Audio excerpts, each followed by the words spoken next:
Pour le thème la décolonisation et la construction de nouveaux États, Inde et Algérie, nous allons voir la troisième carte mentale, les défis de l'indépendance, où nous allons parler du mouvement des non-alignés, et ensuite le choix de développement de deux pays, l'Inde et l'Algérie.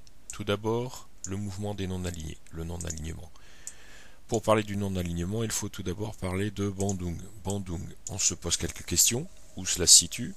Quand cela s'est-il passé? Qui y participe et pourquoi cette conférence? Alors tout d'abord, où? C'est en Indonésie. Quand est-ce que cela s'est passé? En avril 1956. Qui y participe? Alors, vous avez 29 États, c'est-à-dire des pays qui sont indépendants, qui se situent surtout en Asie, et ensuite vous avez aussi 30 mouvements nationalistes, c'est-à-dire des pays qui ne sont pas encore indépendants, qui sont encore colonisés, et ils se situent surtout en Afrique. Alors pourquoi se réunissent-ils? Pour plusieurs raisons. Tout d'abord, c'est un mouvement qui est contre le colonialisme européen, c'est-à-dire que les pays de l'Europe qui possèdent encore des colonies, il y a une volonté d'abandonner ces colonies. Ensuite, d'aider donc les pays qui ne sont pas encore décolonisés, qui se situent surtout en Afrique. Et ensuite, le refus aussi d'appartenir au bloc, c'est-à-dire soit au bloc de l'Ouest avec les États-Unis, l'OTAN, et ensuite aussi le bloc de l'Est, c'est-à-dire le communisme avec l'URSS. Donc c'est un refus d'être dirigé, et donc c'est la création en fait d'un troisième monde, de là vient le mot tiers-monde, et ensuite c'est une volonté donc d'indépendance politique de chaque pays. Alors à savoir que ce mouvement qui a pris naissance donc dans les années 1950, ce mouvement se poursuit.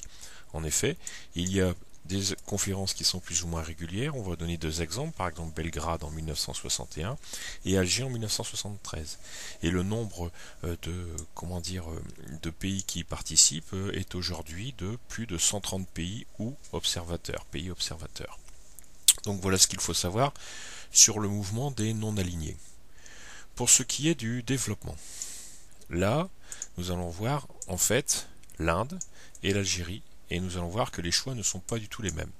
Pour l'Inde, tout d'abord, au niveau politique, nous pouvons remarquer que l'Inde fait le choix de la démocratie, que c'est un État fédéral, que ce sera un État laïque, et aussi que ce sera aussi la fin des castes sociales.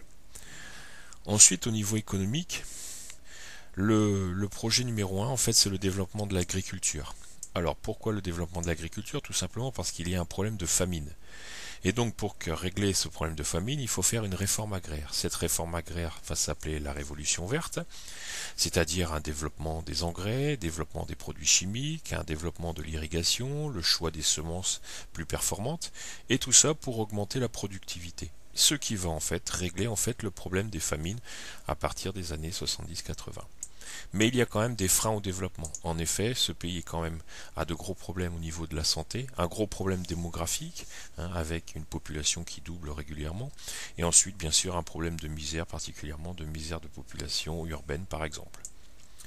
Pour ce qui est de l'Algérie, elle, ne fait pas les mêmes choix.